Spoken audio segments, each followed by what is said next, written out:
dar unos conceptos más o menos básicos para que sepáis más o menos por dónde tirar, y luego yo aconsejo a la gente siempre que procure buscar información tanto en manuales como en internet, como con otros cultivadores, para contrastar diferentes opiniones y métodos y poder adaptar toda esa información a nuestro entorno y nuestras necesidades.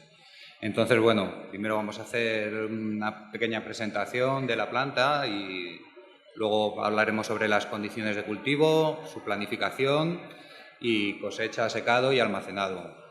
No os vamos a dar ni trucos, ni fórmulas mágicas, ni nada así, porque realmente no existen.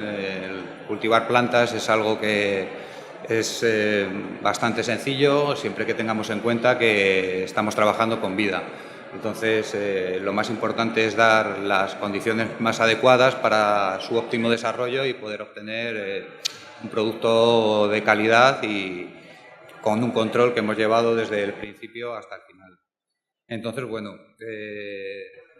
trataremos de explicar de manera sencilla la manera de obtener flores de calidad medicinal, entre comillas, porque realmente no somos médicos.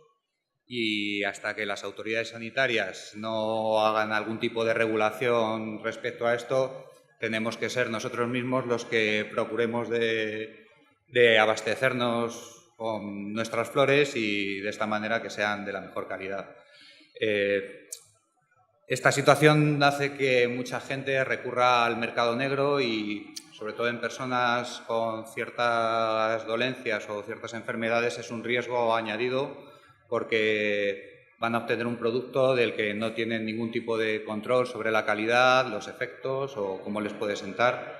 Y nosotros, si nos procuramos nuestras flores en nuestro cultivo, será más fácil, sobre todo, obtener un producto que no esté ni contaminado con pesticidas o con metales pesados, o no esté bien secado, pueda tener hongos o otro tipo de agentes dañinos para nuestra salud. También en la actualidad tenemos las alternativas de las asociaciones.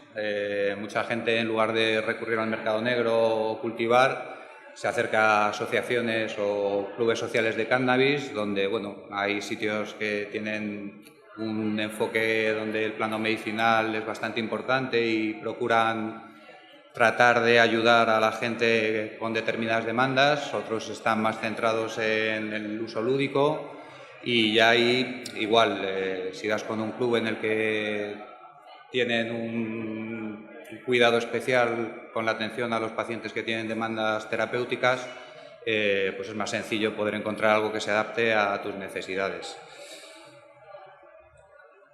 Aunque pueda parecer complicado en un principio, llevar a cabo un cultivo no lo es bastante sencillo, y además luego es algo que suele ser bastante gratificante para ciertos pacientes con ciertas dolencias, porque aparte de tener una ocupación y estar viendo cómo se desarrolla un jardín, plantas y demás, la satisfacción de poder obtener tu propia cosecha y no depender de nadie y tener el control absoluto es algo que muchas veces es muy satisfactorio y gratificante, ¿no?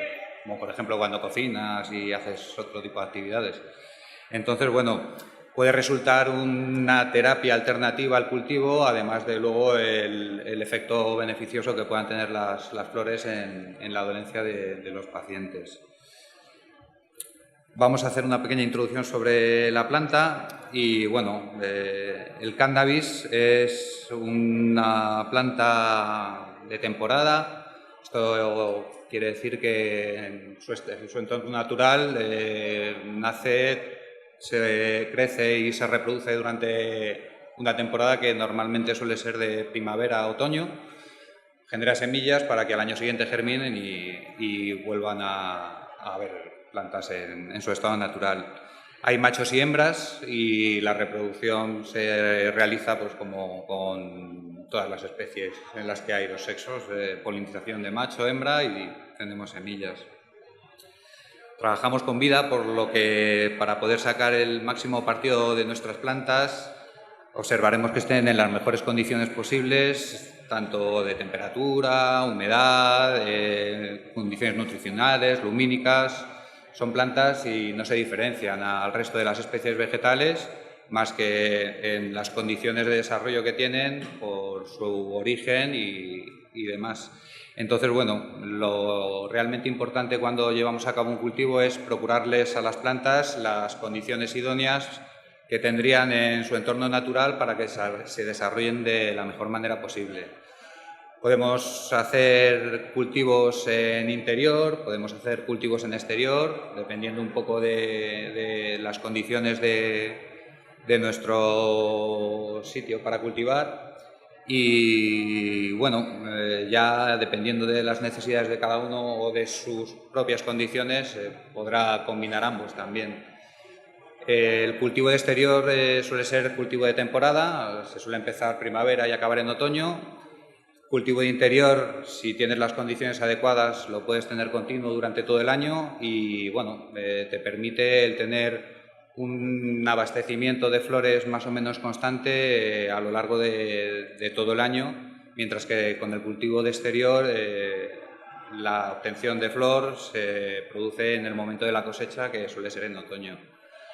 El cultivo de exterior, las ventajas que tiene es que suele ser bastante económico respecto al interior, y si tenemos un lugar más o menos adecuado, bien soleado, discreto, no pueda estar al alcance de miradas indiscretas, resulta algo bastante sencillo si además, siendo previsores, tenemos un poco en cuenta las condiciones ambientales y preveemos posibles tormentas de otoño que muchas veces arruinan la cosecha cuando llevamos meses de trabajo hechos, y sueles tener unas cosechas bastante más abundantes que cuando tienes cultivos de interior en un armario.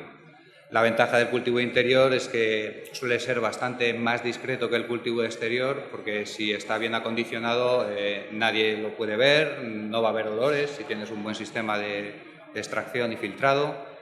Y tiene la ventaja de que te permite, lo que hemos dicho antes, obtener flores de manera constante a lo largo de todo el año. Inconveniente respecto al cultivo de exterior es el tema de la inversión económica. Necesitamos invertir en un equipo y en un acondicionamiento del lugar donde lo vayamos a hacer, que muchas veces supone un desembolso económico algo elevado. También requiere un tiempo de trabajo para dejar el espacio acondicionado, mientras que en el cultivo de exterior, teniendo una buena terraza, un jardín más o menos adecuado, simplemente con preparar la tierra y tener algo de buena genética para germinar y llevarlo adelante, pues poco gasto más tiene. El sol es gratis y en el interior hay que pagar la luz de los focos, las extracciones, y supone también un desembolso económico. Entonces, bueno, eso ya cada persona muchas veces se ve obligada a cultivar de una forma o de otra porque no le queda más remedio. Luego hay gente que tiene suerte y puede combinar ambos cultivos y bueno, son maneras diferentes de poder llevarlo a cabo. Entonces, cuando cultivamos en exterior, la ubicación del lugar es conveniente que sea un lugar muy soleado. El cannabis se alimenta de sol, luz, aire y nutrientes y agua. Y cuantas más horas de sol tenga la planta, mejor se va a desarrollar. El único inconveniente es que cultivemos en maceta en un sitio donde tenemos muchas horas de insolación, porque la planta, la zona aérea más o menos sí puede aguantar temperaturas altas de hasta 40, 50 grados, siempre y cuando la zona radicular esté por debajo de 24 grados.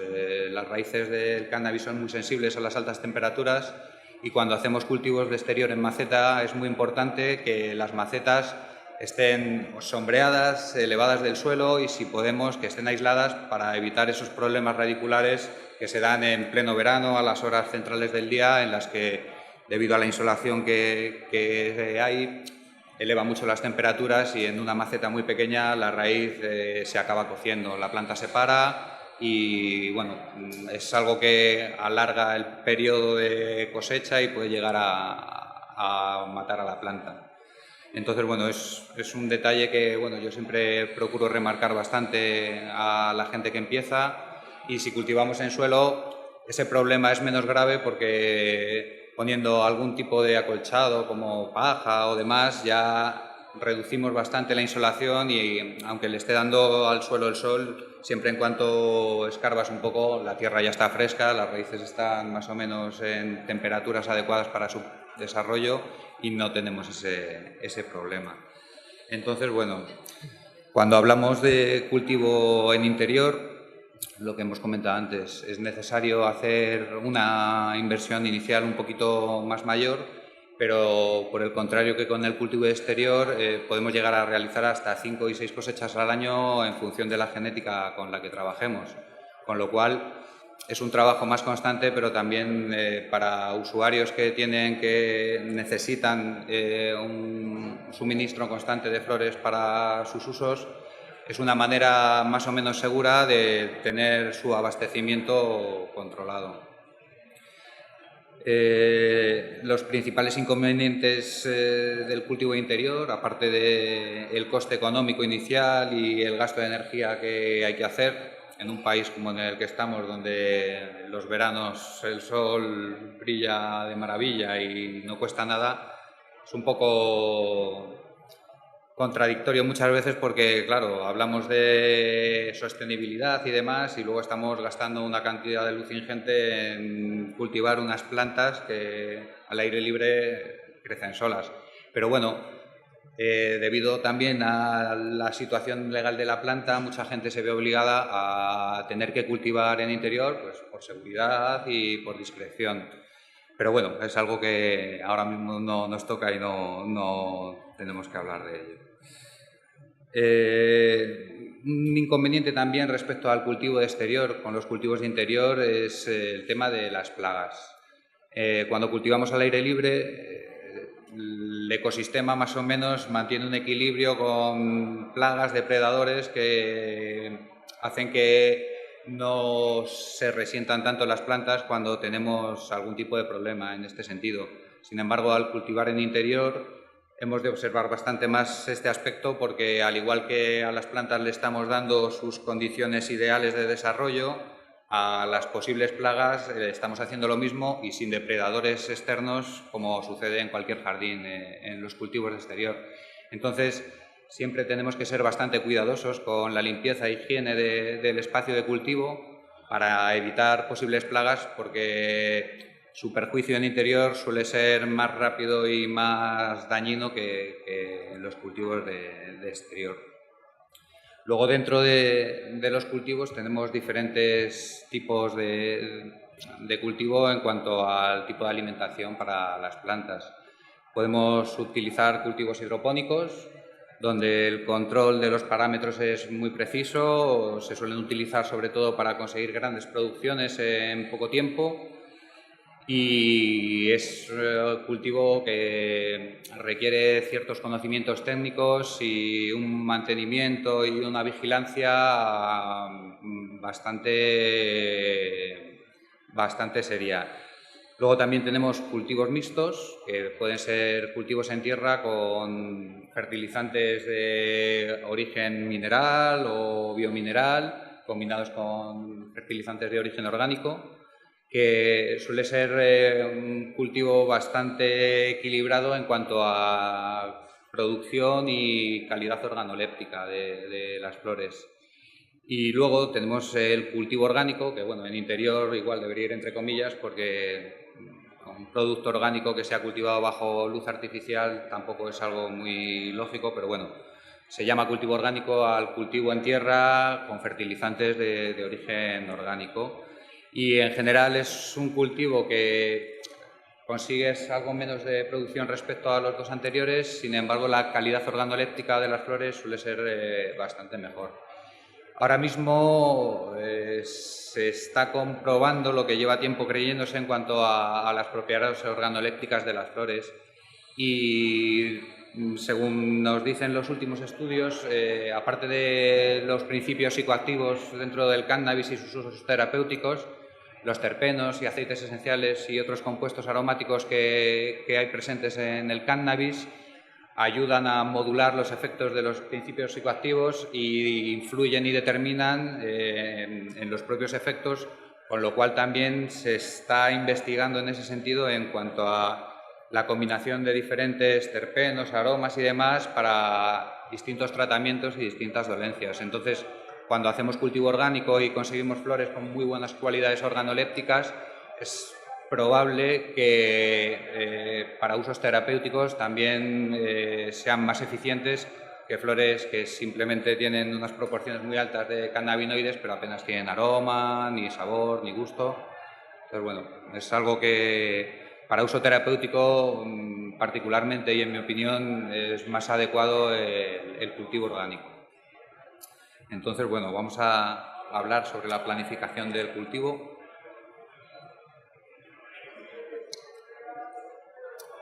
Y aquí ya, cuando tengamos más o menos la ubicación adecuada para nuestro jardín, tanto en interior o en exterior, nos toca decir cómo vamos a empezar a trabajar, si partiremos desde semillas o partiremos desde esquejes. Al igual que con el interior y el exterior y los diferentes tipos de cultivo, cada método tiene sus pros y sus contras. Cuando partiremos de semillas, tenemos que esperar al momento de la cosecha para saber realmente si esas flores se adaptan a nuestras necesidades o no. Cuando partimos de esquejes, si hemos probado antes esos esquejes o sabemos sus efectos, ya vamos a tiro hecho. Entonces ya sabemos qué efectos vamos a conseguir y si nos pueden venir bien o no esos esquejes para nuestro cultivo. Una de las ventajas también que tiene el cultivar con semillas respecto a esquejes es que si empleas algo de tiempo en seleccionar desde una cantidad determinada de semillas ejemplares que se adapten a tus condiciones, vas a tener algo que realmente es lo que necesitas. Muchas veces, si dependemos de esquejes seleccionados por otras personas con sus criterios, pueden venirnos mejor o peor, pero al final son los criterios de selección de otra persona y no los nuestros, y bueno, eso ya depende de cada uno. Inconvenientes respecto al cultivo con esquejes, cuando lo haces de esta manera y buscas hacer una selección para buscar un ejemplar que se pueda adaptar a tus condiciones, es que necesitas un tiempo de búsqueda, siendo redundante, en el que tienes que germinar semillas, mantener copias de las propias semillas para cuando las coseches y las pruebes, saber si hay alguna de ellas que se pueda adaptar y quedarte con ellas y luego ya reproducirla en forma de clones para seguir cultivando.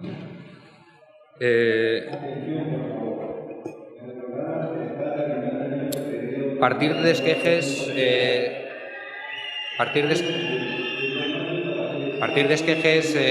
hace el cultivo.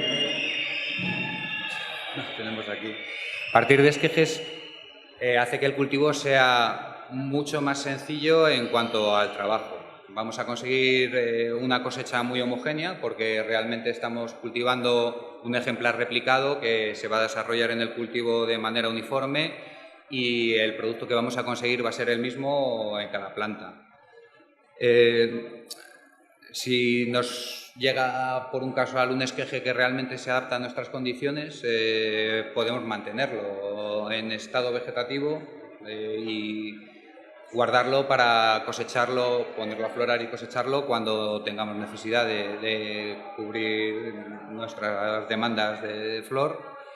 Y lo que hemos hablado antes, la contrapartida de cultivar con esquejes es que al final dependes del criterio de un tercero a la hora de obtener tu cosecha. Entonces, bueno, se puede adaptar más o menos a tu criterio, puede ser más o menos útil para tus necesidades, pero siempre va a ser el trabajo que ha hecho otra persona según sus gustos o sus necesidades. Cuando lo hacemos desde semilla y hacemos una selección, tenemos la posibilidad de probar todos los ejemplares que hemos cosechado y de esa manera saber cuál es el que nos puede venir mejor a la hora de tratar pues, nuestras demandas.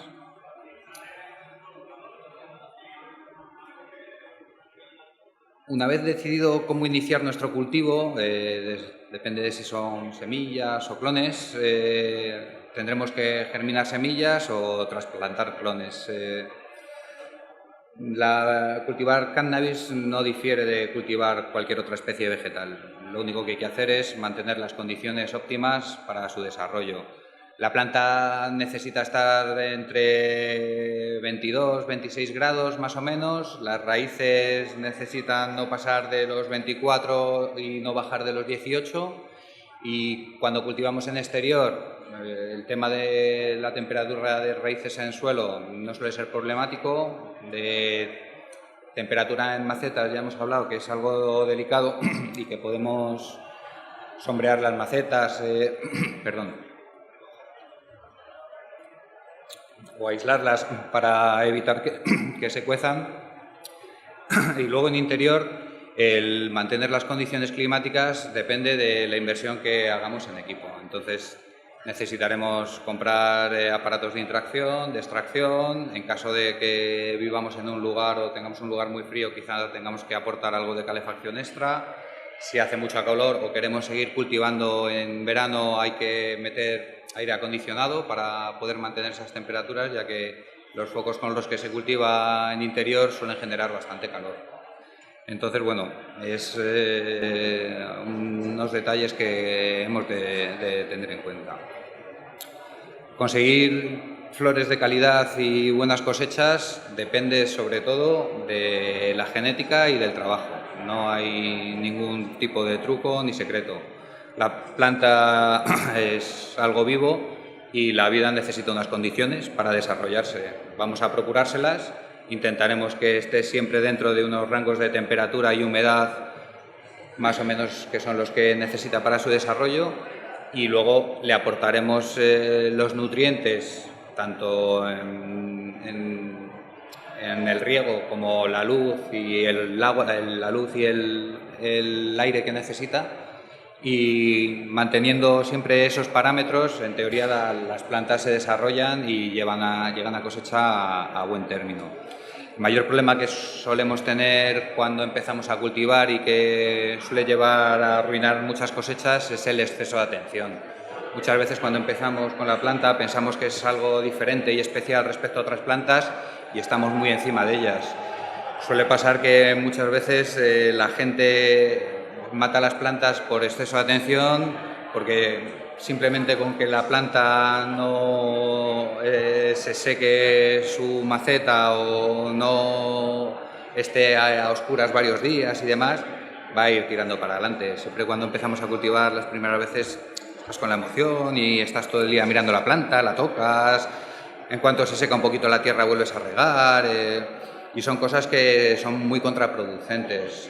Cuando germinamos una planta, otras plantamos un esqueje, es una planta pequeña con un sistema radicular muy pequeño, y aunque tú veas que la tierra por encima está seca, por debajo la raíz tiene la humedad suficiente para seguir manteniendo vida. Sin embargo, llegas y riegas. Ay, no, es que ya se ha secado, voy a regar, no se vaya a morir.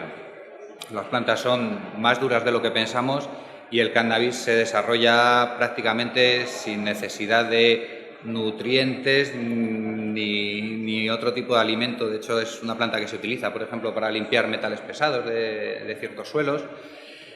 Lo que pasa es que si queremos obtener un producto de buena calidad y un buen rendimiento en la cosecha, si aportamos nutrientes y cuidamos la planta y le damos unas condiciones ideales, podremos sacar todo su potencial para nuestro beneficio. Entonces, bueno, hemos de ser muy cuidadosos, sobre todo si es las primeras veces que cultivamos, en ese sentido de prestarles la atención que requieren, ni más ni menos. Simplemente ver que las plantas están con sus necesidades cubiertas, tanto de luz como de agua como de temperatura. Si tenemos una planta pequeña en verano en una terraza en las horas centrales del día, a lo mejor nos conviene dejarla unas horas a la sombra hasta que baje un poco la temperatura. Cuando ya es más grande, la planta tiene más capacidad para poder soportar esas condiciones. Pero bueno, es usar un poco la lógica y el sentido común, tampoco hay muchos misterios en esto. Y la experiencia y el trabajar y más o menos pararte a analizar las cosas que haces y en qué has podido fallar y cómo puedes mejorar son las que van haciendo que con los años y las cosechas vayas mejorando tu método de cultivo y vayas adaptando tus cosechas sobre todo a tus gustos y tus necesidades. Entonces, bueno, no hay mucho más misterios aparte de eso. Entonces, bueno, algo para cuando empezamos en cuanto al tema de riegos y que es muy importante para no pasarnos con el riego ni quedarnos cortos es el coger, por ejemplo, cuando trasplantamos un esqueje o germinamos una semilla, ponemos la tierra en la maceta, ponemos la semilla y regamos un poquito. Entonces, antes de regar, cogemos la maceta y sin haber regado, la tierra generalmente apenas pesa. Cuando tú tienes una planta con la tierra de saco recién puesta en la maceta y la coges, tiene un peso. Cuando la riegas, aumenta su peso. Entonces es una buena referencia para saber cuándo tenemos que volver a regar. El coger la maceta, ver cuánto pesa y cuando vemos que ya se acerca el peso de cuando la trasplantamos por primera vez, volver a regar. Es un método más o menos sencillo en el que evitamos el riesgo de inundar la planta, tenerla encharcada, generar putrefacción de raíces y que la planta no se desarrolle como debe. Las raíces y la planta se alimentan de agua, pero también de oxígeno. Y si no dejamos un periodo de sequía entre riegos, que no es dejar que se seque del todo la tierra, sino que pierda cierta humedad para que el sustrato se oxigene y la planta se pueda alimentar mejor, y la tenemos siempre encharcada, es algo que al final hace que la planta no se desarrolle, generamos problemas de hongos perjudiciales en raíces y al final la planta puede llegar a morir. Utilizar sustratos y fertilizantes de calidad también es algo importante, ya que, como en todos los ámbitos de la vida, el tener buenas herramientas para trabajar nos facilita el trabajo y mejora los resultados.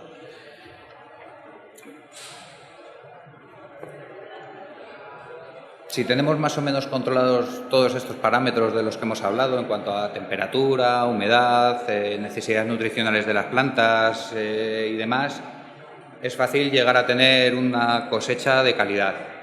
Luego, cuando una vez somos capaces de tener cierta calidad en nuestra cosecha y una regularidad cada cultivo, podemos ir buscando el mejorar algo la producción y seguir aumentando la calidad de nuestra cosecha a base de practicar. El cosechar, sembrar es lo que más o menos te hace mejorar. Si, ya os digo, os paráis a analizar, a ver posibles alternativas a métodos que hemos utilizado, y el hablar con otros cultivadores es uno de los mejores métodos de aprendizaje. Comparar diferentes métodos, sobre todo diferentes condiciones. Cada casa y cada jardín es diferente a pesar de estar cultivando las mismas plantas, y como pasa en la cocina, tú le das a dos personas los mismos ingredientes para que hagan el mismo plato y tiene los matices de cada uno, a pesar de que tengan los mismos instrumentos. Entonces, bueno, ya la práctica es lo que nos va a hacer que seamos capaces de sacar las flores adaptadas a nuestro gusto, que es lo que realmente buscamos. Una vez que hemos llevado a término el cultivo, nos toca el momento de la cosecha. Y bueno, es un momento que las primeras veces que cultivamos siempre hay dudas en cuanto al momento de corte, porque bueno, hay gente que dice unas cosas, gente que dice otras. Nunca has visto una planta a lo mejor en tu vida y no sabes en qué periodo se encuentra, pero bueno, teniendo ciertos manuales y cierta información sobre las plantas con las que estamos trabajando, podemos hacernos una idea de más o menos cuándo es el tiempo de cosecha. Entonces, bueno, la mayor parte de variedades comerciales de bancos de semillas, como los que podemos encontrar aquí, suelen tardar en cosecharse, cuando hablamos de interior, entre 8 y 10, 11 semanas, y cuando hablamos de exterior, el tiempo es un poquito más relativo porque los tiempos de floración no se marcan de manera tan rápida. Pero bueno, en general se suelen cosechar a lo largo de octubre, casi todas las variedades comerciales aquí en la zona centro y en la mayor parte de la península.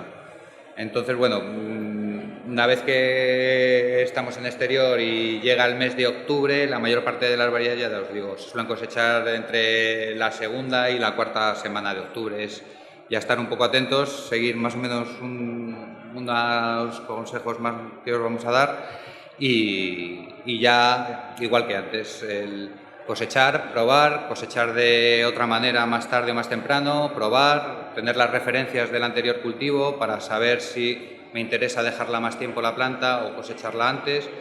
Ya os digo, no hay ningún método tampoco mágico para saber cuándo es el momento óptimo de la cosecha. Normalmente la gente se suele guiar por la maduración de las flores y es uno de los métodos más sencillos que tenemos, sobre todo para ir familiarizándonos con los tiempos de cosecha. La planta, cuando florece, produce racimos florales que van desarrollándose y llega un momento cuando se acerca la cosecha en el que el ritmo de producción de esos racimos florales disminuye. Ya no se ven tantas flores cada día nuevas que aparecen, las flores que hay van madurando, van hinchando cáliz, los estigmas van marchitando, se van poniendo marrones, los pelitos llamados estigmas, y las pocas flores nuevas que vemos aparecer cada vez son en menor número. Ese es un momento en el que la planta nos indica que está llegando a su ciclo final y que ya le queda poco para que sea el momento de cosecha. La gente que ya quiere ir un poquito más allá muchas veces se fija también en los tricomas, que son las glándulas que normalmente acompañan a los cálices y parte de las hojas que hay en las flores hembra. Son estos chupachús transparentes que vemos en las fotos de los cogollos y demás. Entonces, mucha gente lo que hace es, con un microscopio o una lupa de diferentes aumentos, ver el estado en el que se encuentran esas glándulas, los tricomas. Son glándulas que, a medida que la floración se van desarrollando al igual que esta, y nacen como unas bolas con chupachús, y la cabeza de chupachús suele ser esférica, y cuando la planta está inmadura es una esfera que cuando la ves al microscopio es prácticamente transparente, no se ve a través de ella, es como si fuera una bola de cristal. A medida que la planta va madurando y la resina va madurando, esa bola translúcida va transformándose en algo opaco, blanquecino, y eso es que el tricoma ya está madurando y en breve va a empezar a oxidar todos los compuestos que alberga en su interior, aceites esenciales, cannabinoides y otros compuestos. Y cuando ya ha madurado ese tricoma se vuelve dorado, color miel, y eso es que ya ha llegado a su senectud, es decir, que ya no va a seguir produciendo ni aceites esenciales, y lo único que va a hacer a partir de ese momento es oxidarse y degradarse. Ya depende de los gustos de cada persona. Hay gente que cosecha con la mayor parte de los tricomas transparentes y algunos opacos, otros que prefieren buscar mucho tricoma opaco y alguno ya color miel, dorado, y hay gente que busca que la mayor parte de los tricomas tengan ese aspecto dorado y un poco pasado de fruta madura, por, bueno, pues cuestiones un poco personales. Depende un poco del estado del tricoma, la proporción de cannabinoides y aceites esenciales varía, y los efectos de los mismos igual pueden ser desde un poquito más activos si los coges inmaduros a un poquito más pesados si los coges ya pasados o en proceso de oxidación. Entonces, bueno, ya cuando vemos que ha llegado el momento de cosechar, nos fijamos o bien en la flor o bien en el tricoma, cortamos la planta, limpiamos hoja y secamos. Podemos secar, lo más sencillo es colgar una cuerda del techo en algún sitio, cortar las ramas y colgarlas de la propia cuerda para que se sequen de manera uniforme y homogénea. El secado es una parte tan importante como el cultivo, y en el secado mucha gente puede echar a perder la cosecha y el trabajo de varios meses de llevarla a cabo. Es importante mantener unas condiciones para secar la hierba en el mejor estado posible y que conservar las cualidades organolépticas de las propias flores. Entonces, el buscar un lugar oscuro con una temperatura estable que ronde los 17, 18, 19 grados, una humedad que ande en torno al 50-60% y una renovación de aire constante. De esta manera conseguiremos mantener las cualidades organolépticas y los principios activos de nuestras flores en mejores condiciones que si secamos en un entorno caluroso o con mucha luz o en un lugar donde hay aromas o olores muy fuertes que pueden transmitirse a las flores. Y cuando secamos en estas condiciones que os he comentado, la planta entre 8 y 12, 15 días suele estar ya lista para que la embotemos y empecemos el proceso de conservación. Entonces, bueno, ya os digo que tan importante es el secado como el cultivo, porque en cuestión de 2, 3 días y en algunos casos incluso en horas podemos arruinar el trabajo de varios meses. El guardar la hierba unos días más tarde de su momento óptimo puede hacer que muchos de los compuestos y de los aromas que tiene se evaporen, se pierdan de la hierba y ya no podamos disfrutar de ellos. Entonces, bueno, ya os comento que aunque parezca algo que no tiene tanta importancia, el secar la hierba es uno de los procesos tan importantes como el cultivarla. Cuando la tenemos seca, pasamos al momento de conservarla y curarla, como denomina alguna gente, que es hacer un proceso de secado final en el que terminamos de extraer la poca humedad que todavía queda en el interior del cogollo de manera progresiva para evitar lo que hemos hablado antes, una pérdida brusca de principios activos y sobre todo aromas que se da cuando secamos y dejamos la hierba expuesta a condiciones de secado más tiempo del necesario. Entonces, una vez que la hierba, cuando la tenemos colgada, por ejemplo, en una rama, cogemos un cogollo y al separarlo ya la rama cruje, es un buen momento, por ejemplo, para guardarla en botes. Bajo mi punto de vista y hablando con gente más o menos que entiende sobre conservación, el mejor método para conservar nuestras flores es en un envase de cristal, si pudiera ser al vacío, y en un lugar alejado de la luz, a una temperatura constante, sin cambios bruscos y si puede ser baja, y procurando abrir y cerrar el bote la menor cantidad de veces posible, porque cada vez que abrimos el bote y olemos ese aroma que estamos oliendo es compuesto que pierde la planta y que ya no va a estar, con lo cual el conservar la planta en buenas condiciones va a hacer que podamos disfrutar de sus cualidades organolépticas durante mucho más tiempo y en mejores condiciones. Y bueno, ahora mismo ya no sé si puedo hablaros de algo más o tenéis dudas, porque es la primera vez que hago una charla de estas y estoy un poco nervioso, o sea que lo siento. Si tenéis alguna duda o quieres hablar tú y luego que planteen.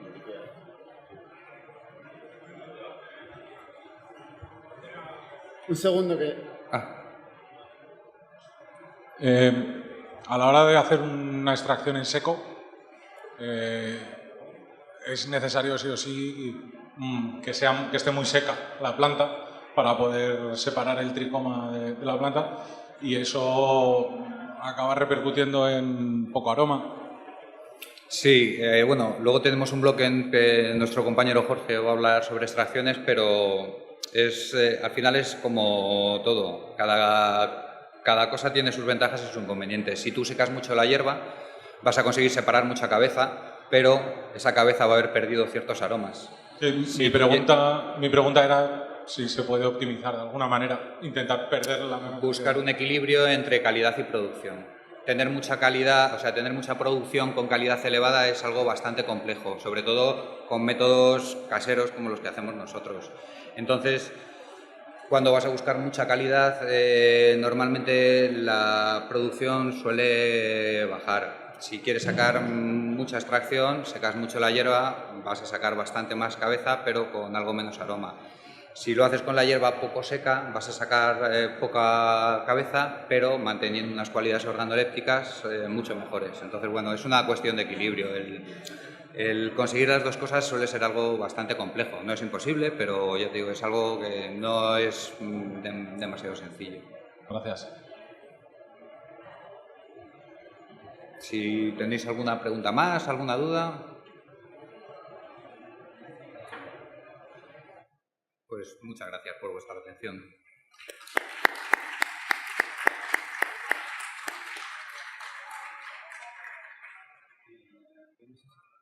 ¿Le doy y ya aparece ahí? Ah, vale.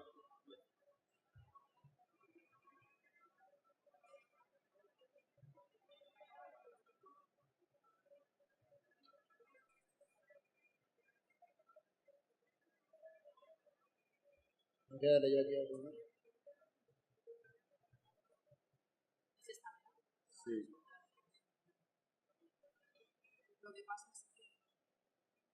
¿Cómo se ve la pantalla?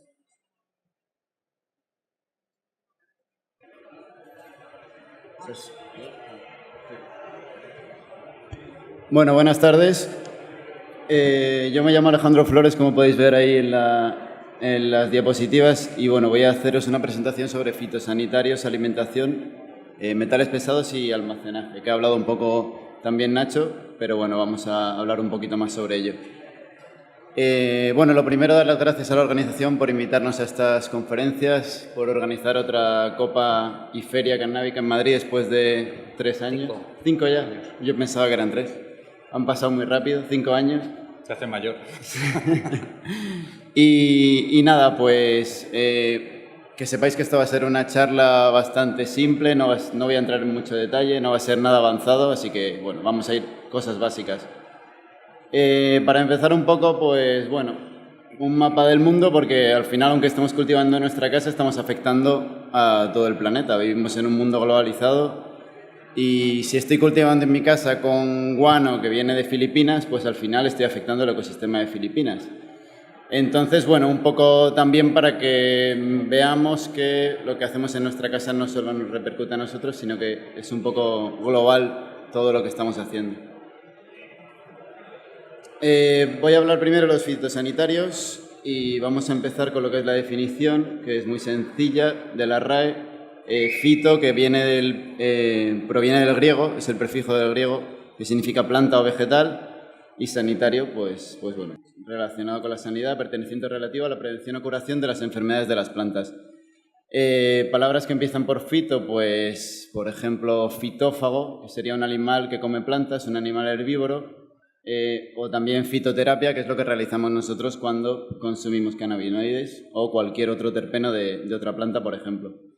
Un animal fitófago, por ejemplo, pues este escarabajo, saltamontes, que se me estaba comiendo las plantas este año.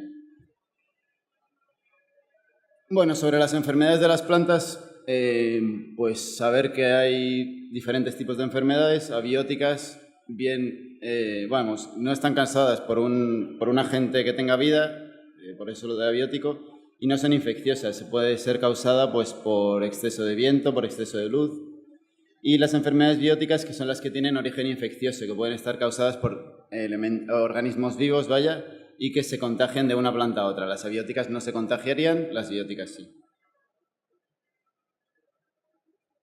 Como ejemplo de enfermedad biótica debido al medio, pues esto es, por ejemplo, un caso de lo que ha dicho Nacho, exceso de agua. Un exceso de agua, que además no sé si veis aquí en esta parte de arriba, pues empieza la formación de oidio, una de las enfermedades pues que se desarrolla más aún con el exceso de agua en el sustrato, por ejemplo.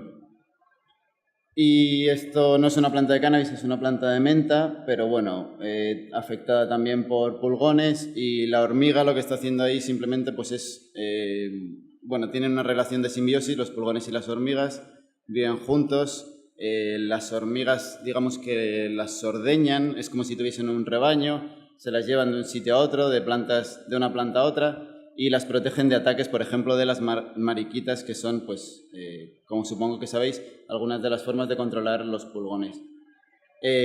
Si vemos hormigas en un cultivo exterior, es probable que haya también pulgones en nuestras plantas, así que pues estar pendientes de, por ejemplo, estos signos. Entre los factores críticos, que no se ve muy bien esto, factores críticos que podrían afectar a la planta, pues sería, como hemos dicho, la sequía o la inundación, la falta o el exceso de agua. Lo mismo con los nutrientes y lo mismo con la iluminación. Tanto la falta de iluminación como el exceso de iluminación pueden ser perjudiciales para la planta.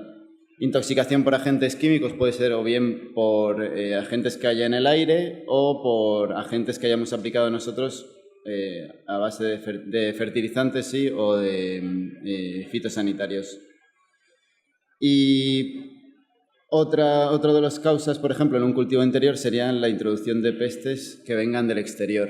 Por eso lo de cuando estamos cultivando en interior, utilizar una ropa que sea solamente y única exclusivamente para el cultivo, que no sea una ropa que hayamos utilizado fuera del cultivo, porque podemos traer plagas con nosotros, de cualquier lado, en las zapatillas, en el pantalón, en cualquier parte de nuestra vestimenta.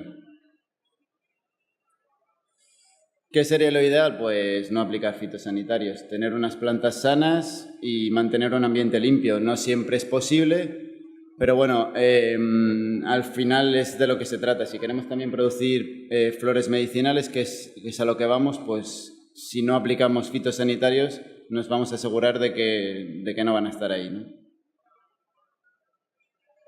Y bueno, aunque es verdad que hay cientos de marcas de productos fitosanitarios, también es muy fácil hacerse estos productos o similares en casa. Hay montones de recetas. El caldo bordelés, que supongo que lo conocéis o habéis oído hablar de él, pues desde el año 1800 se lleva utilizando para diferentes tratamientos fúngicos. Y bueno, pues al final, como veis aquí, por ejemplo, una combinación de ajo y pimienta cayena, o junto con jabón también, jabón casero, pues se pueden hacer fitosanitarios caseros sin necesidad de comprarlos. Sí que es verdad, lógicamente, que estos productos, al hacerlos nosotros mismos, tienen una concentración menor, puede que no vayan a tener el efecto que buscamos. Por supuesto, si tenemos una infección grave o una infestación grave, una plaga, pues lo suyo sería acudir a un grow shop o una tienda especializada y comprar productos a poder ser orgánicos. Fungicidas y pesticidas. Bueno, los fungicidas serían los productos que utilizamos para tratar enfermedades producidas por hongos, y los pesticidas las producidas por pestes, ya sean insectos u otro tipo de plagas. Y pueden ser de diferentes tipos, por contacto, es decir, tiene que actuar directamente en contacto con el insecto en cuestión, o sistémicos. Sistémicos quiere decir que se introduce el fungicida o el pesticida dentro del sistema vascular de la planta. Se reparte por toda ella, y cuando la enfermedad ataca a la planta, o el insecto ataca a la planta, se ve afectado por ese fungicida que está dentro de la planta, y es cuando moriría. Y luego hay también pues de amplio espectro, digamos, que cubren diferentes enfermedades, o sirve para tratar diferentes problemas, o específicos que sirvan solamente para un tratamiento en particular. Como veis ahí, pues esa sería más o menos la función de un fungicida o un pesticida sistémico. Se puede aplicar o bien por pulverización, o bien por riego, o por el suelo en forma de granulado, y lo absorbería en las raíces, o en este caso por pulverización en las hojas, se incorpora dentro del sistema vascular, como os decía, y se reparte por toda la planta. Y bueno, el ciclo de los pesticidas, pues aunque estemos aplicando pesticidas en nuestras casas, al final vamos a tirar esa tierra a la basura. Esa tierra va a ir a la basura y se va a incorporar otra vez al medio. Pues por lo tanto el medio ambiente se ve altamente contaminado, aunque estemos utilizando pesticidas en nuestra propia casa. No tienen por qué irse del cultivo en el aire, sino que se pueden ir también a través de la tierra. Y bueno, lógicamente, cuando se incorpora el pesticida a la planta, que ahora hablaremos sobre ello, pues al final lo ingerimos nosotros mismos. Bueno, no hay que tener mucho miedo a los hongos. Por ejemplo, en este caso, esto es una hoja con tricomas y con bastante cantidad de oidio, como podéis ver ahí en el centro. No hay que tener miedo a los hongos, como decía, por ejemplo, porque, bueno, no sé cuántos de vosotros coméis productos orgánicos todos los días o en todo momento, quizás ninguno, yo tampoco, pero bueno, al final, si no estamos comiendo orgánico, estamos comiendo pesticidas y fungicidas, y también estamos comiendo oidio. El oidio no nos afecta si lo ingerimos y lo digerimos a través del tracto digestivo, pero sí que es verdad que nos afecta si lo fumamos. Entonces, bueno, en caso de tener, por ejemplo, una infestación grave de oidio, podríamos en algún caso salvarla si la utilizamos para hacer productos comestibles, pero lógicamente no la podríamos destinar a ser utilizada para consumirla por combustión o por vaporización. ¿Orgánico no es saludable? Bueno, sí y no. O sea, no todo lo orgánico es saludable, y Y eso es así porque, por ejemplo, como os pongo ahí, el azufre es un mineral, es orgánico, se puede utilizar como un fungicida orgánico, está, autorizado para utilizarlo como fungicida orgánico en agricultura ecológica, pero es un compuesto tóxico. No pasa nada si lo aplicamos en nuestras plantas y dejamos un plazo de seguridad, pero lógicamente si lo aplicamos cuando estamos muy cerca de la cosecha, ese producto no da tiempo a que la planta lo asimile y no lo consumimos finalmente, ¿no? Entonces, pues eso de que orgánico no siempre es sinónimo de saludable. Y aquí un poco lo que os decía de los insecticidas sistémicos, los pesticidas sistémicos. Aquí entran en juego mucho los laboratorios de análisis de alimentos, en este caso los laboratorios de análisis de cannabis. Después de nosotros va a hablar Jorge, que pertenece a un laboratorio que se llama Ananda, que está aquí en Madrid. Y bueno, este es otro laboratorio que está en California, que se llama Steve Hill. Y Steve Hill es uno de los primeros laboratorios y más grandes que hay en Estados Unidos. Y bueno, han hecho un estudio sobre los clones contaminados y por qué hay clones contaminados si se han cultivado de forma orgánica durante todo el proceso de cultivo. ¿Qué es lo que han descubierto? Pues que si tú recibes clones de una planta madre a la que la han aplicado un insecticida sistémico, ese insecticida sistémico se mantiene en la planta durante X generaciones. Digo X porque el estudio lo han comprobado científicamente en la primera generación. Está demostrado que si tú de una planta madre sacas un clon y esa planta madre había sido tratada con un insecticida sistémico, el esqueje, la planta que has obtenido, tiene esos compuestos que has aplicado a la planta madre. No se sabe todavía si se mantienen en la segunda generación, pero bueno, están haciendo estudios para saber si esto se mantiene. Claro, es esto lo que os digo, hicieron análisis de productos que habían sido cultivados en orgánico desde principio a fin y vieron esas cantidades de pesticida y se sorprendieron mucho, por eso lo de ir también a la madre. Y si vais a obtener clones para un cultivo medicinal, pues aseguraros de que esa madre de la que vienen los clones pues es una madre que está sana o en la que se han utilizado insecticidas orgánicos que no sean sistémicos. Un poco para tener en cuenta que al final depende de dónde vengan las cosas, pues puede que estén contaminadas. Y bueno, pues el control mediante la lucha biológica, hay un montón de diferentes formas de hacerlo para no aplicar productos. Como veis aquí en la izquierda tenéis pues el Bacillus thuringiensis, que es esta bacteria que la podemos introducir, la aplicamos sobre la planta, el gen se introduce dentro de la planta y cuando la oruga mastica la planta, es lo que os decía, pues come esa bacteria y acaba muriendo. Otra forma de lucha biológica, pues como podéis ver ahí, pues, y hemos hablado antes, las mariquitas, que sirven bastante en la prevención y el tratamiento de los pulgones. Pero bueno, esto siempre como preventivo. Si vemos que la enfermedad está muy avanzada, la lucha biológica nos va a ayudar, pero muy probablemente no vaya a frenar el desarrollo de la enfermedad. Y bueno, sobre la alimentación vamos a tratar un poco, aunque también lo ha hecho algo Nacho, vamos a hablar un poco sobre las plantas, la alimentación de las plantas, pues como supongo que sabéis, es bastante sencilla, las plantas obtienen los nutrientes que hay en el suelo a través de las raíces, esto junto con el agua es lo que se llama la savia bruta, que solamente tiene una dirección, se sube hacia las partes altas de la planta, digamos desde las raíces por el tallo, y se distribuye por todas las partes de la planta. En las hojas es donde se realiza la fotosíntesis, que como supongo que ya sabéis es la absorción de dióxido de carbono, que junto con la luz y con la mezcla de los minerales y el agua, es el proceso que hace que se produzca azúcar y que tiene como, en exceso, tiene oxígeno, que es al final lo que nos produce las plantas y que luego nosotros respiramos.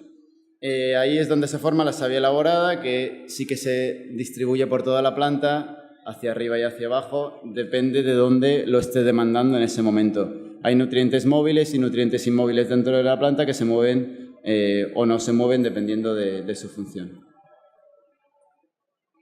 Un poco la misma pregunta que os hacía antes, ¿de dónde provienen los nutrientes que compramos? Al final, si estamos intentando cultivar orgánico o ecológico, no, porque la palabra ecológico incluye pues muchas cosas. Si estamos intentando cultivar orgánico o lo más limpio posible, si están fletando un barco para traer productos de la otra parte del mundo, pues al final de orgánico, como decía Nacho, no tiene nada, ¿no? Al final estamos cultivando con luces, con un producto que viene de la otra parte del globo y bueno, pues un poco por incentivar el consumo local y enterarse de si hay productores de nutrientes y fertilizantes cerca nuestro.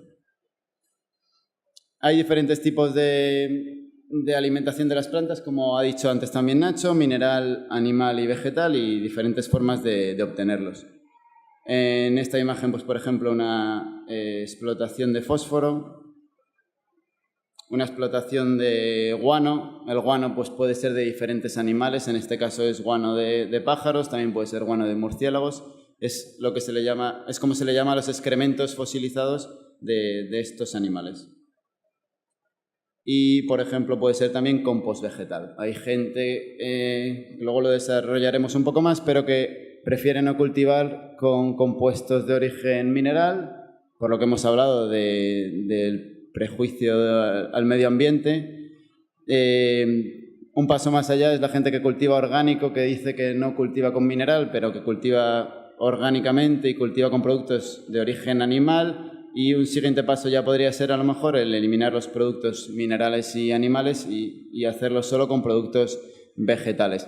Sí que es verdad que aplicando solamente nutrición vegetal puede que haya falta de algunos microelementos y bueno, hay cultivadores que sí que es verdad que añaden a veces pues minerales en forma micronizada por esa falta que les falta al cultivo con productos vegetales. Bueno, esto simplemente son un par de fotos. Supongo que cuando habéis cultivado, si habéis cultivado alguna vez, habéis visto en la tierra que alguna vez están estas bolitas de nutrientes.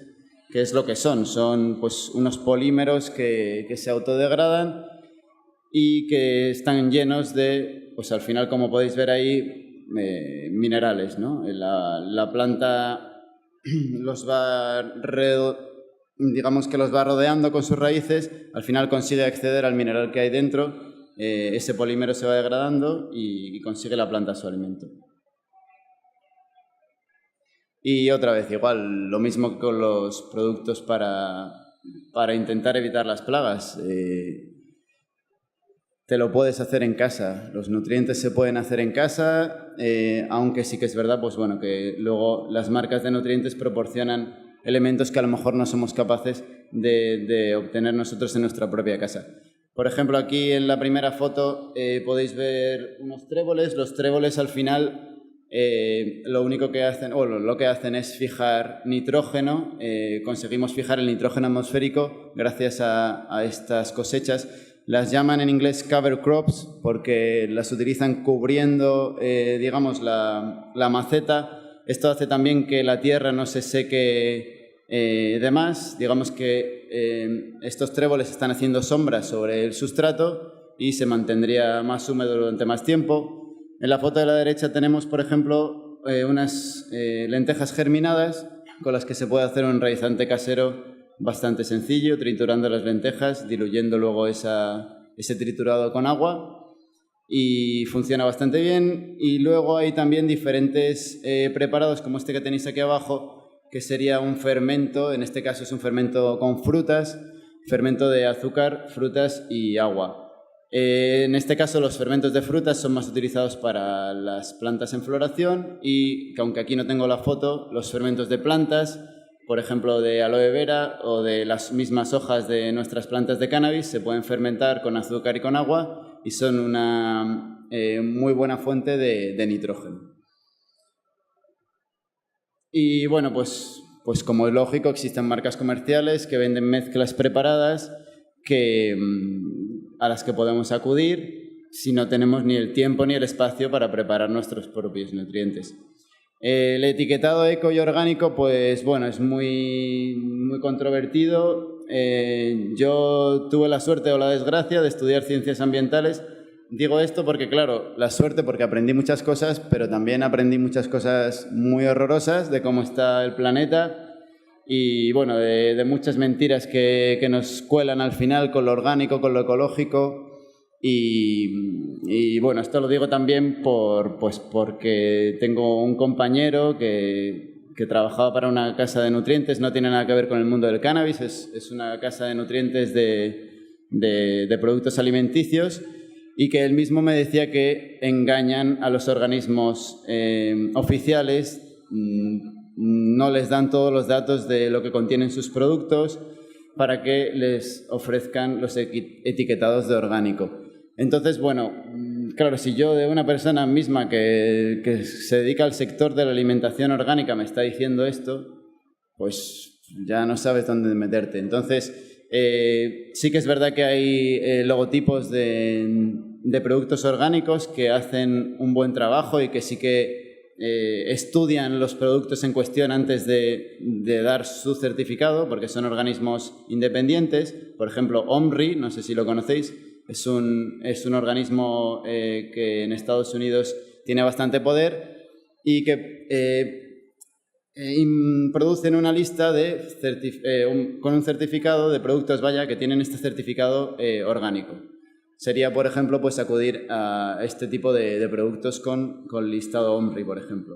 Y luego el envasado, plástico de cáñamo. Bueno, esto son unas ideas que tengo yo desde hace tiempo, pero claro, si al final estamos produciendo nuestras plantas en macetas de plástico que vienen del petróleo,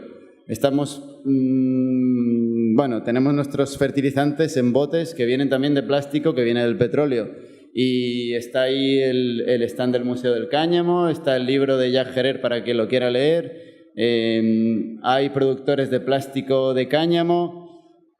Al final, si lo que queremos es también ir a salvar el planeta, como decía Jack Herer con el cáñamo, el cannabis y el cáñamo es lo mismo, ¿no? Digamos, pues qué mejor que relacionar el plástico del cáñamo con los productos del cannabis, es decir, hacer macetas de plástico de cáñamo y los envases de los fertilizantes que menos que sean de plástico de cáñamo, plástico de fécula de patata, plástico de lo que quieras, pero que sea reciclable o que sea ecológico, vaya.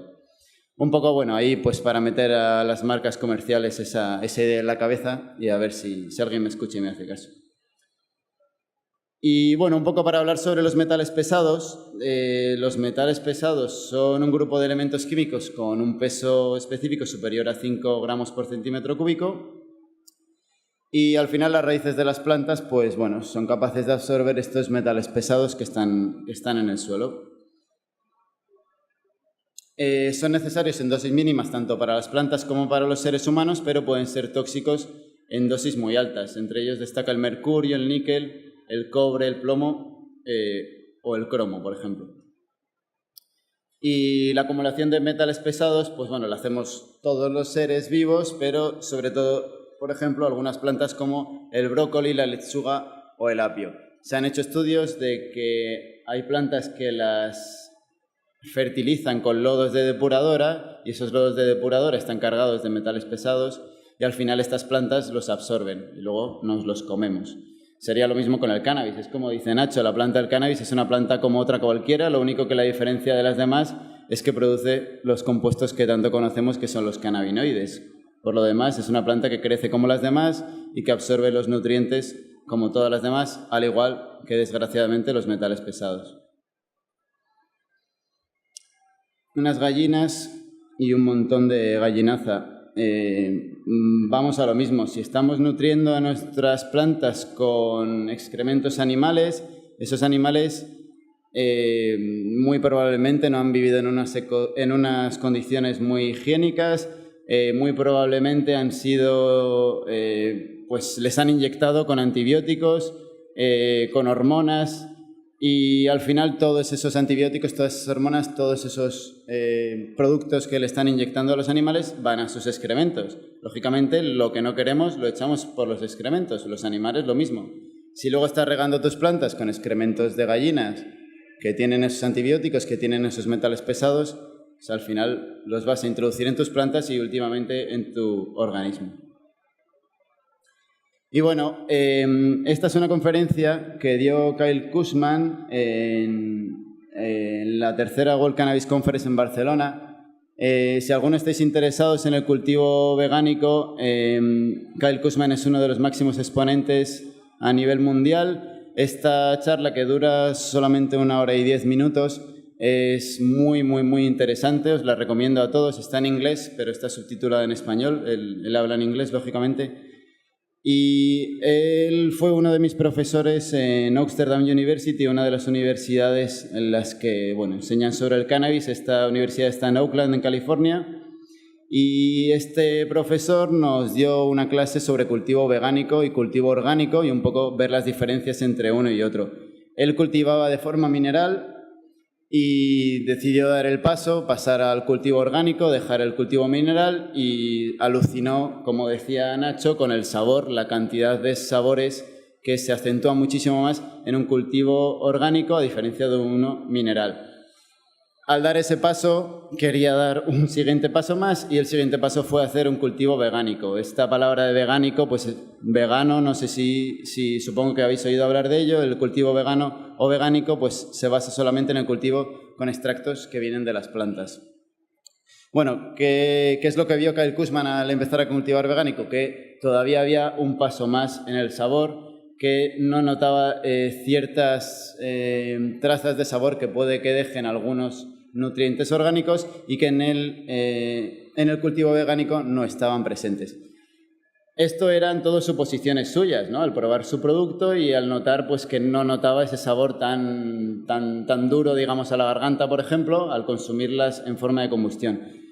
Lo que pasó es que, claro, quisieron verlo de forma científica y hicieron un estudio en un laboratorio de allí de Estados Unidos para ver cuál era la cantidad de metales pesados que tenían las hierbas cultivadas por este método, por el método vegánico.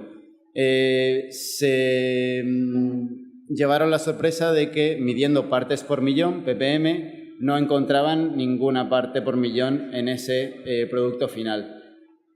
Claro, les pareció alucinante porque, lógicamente, aunque sea mínimo, tiene que haber algo de esos restos de estos metales pesados.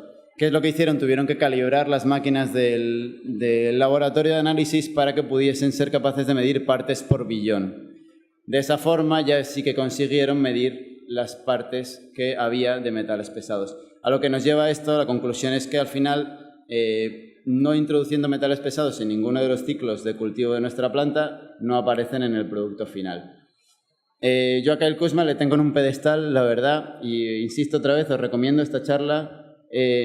Habla de muchas otras técnicas de cultivo que él hace, no solamente de los fertilizantes que él aplica, sino también de supercropping, de forzar a las plantas digamos, rompiéndolas el sistema vascular a que hagan una herida y que por esa herida circule más cantidad de savia. Diferentes técnicas sobre las que habla en ese vídeo que os recomiendo por tercera vez. Y sobre el almacenaje, un poco algo rápido, simplemente pues el mencionar a otras industrias. Yo he vivido en mi casa toda la vida con una habitación que le llamamos la bodega, en casa de mis padres. Había una de estas bodegas donde se guardaba botellas de vino. Mi padre se dedica al mundo de la enología, al mundo del vino, y pues le regalaban vinos muy caros y al final pues la mejor forma de conservar el vino es en bodegas, controlando el frío y la humedad. Y estos son, por ejemplo, 2 tipos de neveras. Y lo que no sé si se va a cargar, tenía aquí una imagen de una nevera, pero al final pues llena de nuestro producto, que es lo que nosotros querríamos conservar. Esta imagen no se ha guardado en la diapositiva, pero la veis ahí pequeñita. Imaginaros la nevera llena de botes de cannabis en vez de botellas. Es un poco copiar lo que han hecho otras industrias que llevan más tiempo funcionando de forma legal. Sobre la humedad relativa, pues bueno, recomiendan mantenerla entre un 55 y un 62% de humedad. Esto ya después del secado y el curado, como ha mencionado Nacho. Y la temperatura es recomendable no pasar por debajo de los 10 grados. ¿Por qué? Porque a partir de los 10 grados se empieza a deteriorar la resina. Sí que es verdad que podemos mantener cannabis guardado a temperaturas bajo cero, pero es verdad también que la resina se modifica y al final, digamos que cambia un poco y se pierden algunas de las propiedades que tiene. Por lo tanto, pues la temperatura, si la vamos a mantener, la flor como tal, digamos, no por debajo de 10 grados. Y bueno, luego para el almacenaje, muy importante la elección del recipiente. Por supuesto, como ha dicho Nacho, lo ideal sería cristal, aunque también se pueden utilizar botes opacos de acero quirúrgico, por ejemplo. Evitar sobre todo los plásticos. El plástico es algo que odio y como supongo que sabéis, al final el plástico se degrada con el calor y no es nada bueno para mantener el aroma de nuestras plantas. Sí que es verdad que se puede, pues para viajar o para ir a algún sitio, llevar unas flores en plástico, pero no es el contenedor ideal. Y luego, muy importante también, la cantidad de oxígeno que hay dentro de ese recipiente. No es lo mismo tener un recipiente así de grande y unas florecitas y una cantidad de flores muy pequeña, porque tienes una columna de oxígeno muy grande que, como decía Nacho, ese oxígeno al final lo que está haciendo es deteriorar la resina de las flores. Si tenemos un bote, lo ideal sería llenarlo no hasta arriba del todo, pero casi del todo, que tenga un poquito de oxígeno, pero eso, que no haya un exceso de oxígeno para evitar la maduración temprana de la resina. Los contenedores opacos, como os comentaba, por ejemplo, este tipo de contenedores que los tienen, por ejemplo, muchos clubs y asociaciones, y consisten pues en un contenedor de acero en el que, como veis en la tapa, pues tiene una ranura, digamos, para introducir diferentes productos para mantener la humedad relativa de nuestro producto final, de nuestras flores. En este caso, pues por ejemplo, veis ahí una foto con una de estas marcas que comercializa estos productos, que son sobres que lo que tienen son sales que funcionan por ósmosis. Al final ellos te proporcionan un sobre con una determinada humedad, y lo que hace ese sobre es que cuando tú lo introduces dentro de un bote, hace que se regule la humedad a la que te indican en ese porcentaje, 62%, 58%, bueno, hay diferentes porcentajes disponibles de las diferentes marcas que hay en el mercado.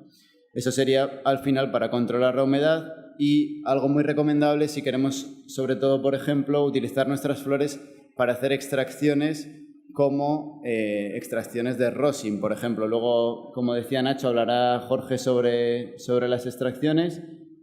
En el siguiente bloque lo hablarán, pero bueno, con este tipo de productos al final consigues mantener la flor en un estado de esponjosidad que es bastante adecuado para que luego, cuando aplicamos la presión y el calor para hacer el rosin, hacemos que esa humedad que hay dentro de la flor empuje el aceite hacia afuera del cogollo y consigamos recoger el producto final que queremos, que es el aceite, ¿no? Y desprendernos de las flores. Y bueno, esta sería la presentación. Dar otra vez las gracias, y si tenéis alguna pregunta estaría encantado de responderla. Gracias. Sí.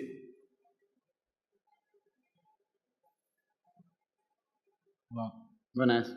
En caso de que en mi huerto el suelo no haya tenido yo control sobre lo que se le ha echado, ¿cómo puedo facilitar que mi cultivo sea lo más orgánico posible. ¿En tu huerto dices? Mi huerto. Yo llevo 2 años viviendo en una casa, por ejemplo, y yo no sé el huerto que tenían antes allí con que lo han abonado. Bueno, lo que podrías hacer es un análisis de suelos que te puede indicar un poco cómo está ese suelo. Sí que es verdad que, bueno, al final los lixiviados, que son los líquidos que se filtran a través del suelo, al final se van hacia los acuíferos y, bueno, dependiendo de la profundidad también que tengas. Este suelo es poco arcilloso, Ajá. Filtra muchísimo y el nivel freático es alto. A lo mejor entonces no está muy contaminado porque si al final acaba filtrando mucho no tiene por qué haberse quedado tanta cantidad de productos que hayan echado, ¿no?, en tiempos anteriores. Para cultivos orgánicos hay diferentes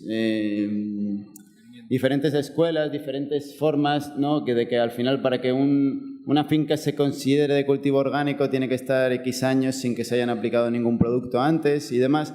Pero bueno, como me dice una prima mía que ha estudiado sobre el cáncer, nos preocupamos mucho por lo que le echamos a las plantas, pero al final es que el aire está también contaminado y cuando llueve eso no lo podemos controlar. La lluvia trae consigo los metales que hay en el aire y más aquí en Madrid, por ejemplo. Entonces es muy, muy, muy, muy difícil conseguir un cultivo limpio hoy en día y más cerca de las ciudades. No sé si vives cerca de Madrid o no, pero... En la sierra. Bueno, seguramente tengas un aire mucho más limpio que el que tenemos aquí, pero igualmente, al final pues estamos contaminados por todos los lados, ¿no? Es bastante difícil. Gracias. Nada.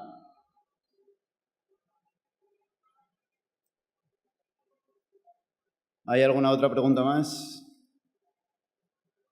¿No? Pues nada, muchas gracias y introducimos a nuestros compañeros que van a pasar después.